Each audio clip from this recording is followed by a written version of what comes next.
saya akan menjelaskan satu konsep yang sering dianggap sulit oleh mahasiswa, yaitu metode. Sebenarnya, apa yang dimaksud dengan metode? Well, dalam bahasa yang lebih sederhana, dalam istilah yang lebih sederhana, metode adalah cara. Nah, padahal setiap hari kita sudah menggunakan banyak cara ya untuk melakukan banyak hal. Saya ambil satu contoh ya, bagaimana cara membuat mie instan, memasak mie instan. Itu kan metode sebenarnya. Bagaimana metode membuat mie instan? Ada dua pertanyaan. Pertama, apakah ada cara yang harus kita ikuti untuk menghasilkan mie instan yang enak? Ada gitu ya.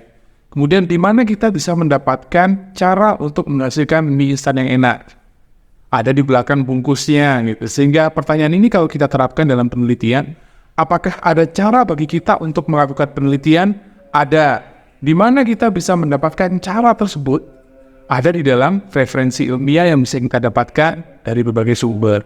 Sehingga sebenarnya metode ini bukanlah suatu istilah atau konsep yang sulit sebenarnya. Tapi metode adalah cara yang sudah menjadi standar, yang sudah menjadi tradisi dalam satu bidang ilmu. Nah, kita mengenal ada dua metode besar, paling besar ya, ada kualitatif, ada kuantitatif.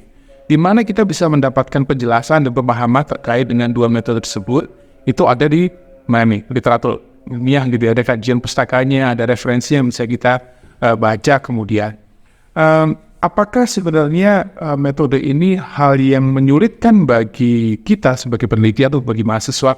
Tidak. Justru metode itu adalah cara bagus, standar yang harus kita ikuti agar ketika kita melakukan penelitian kita berada pada tahapan yang benar.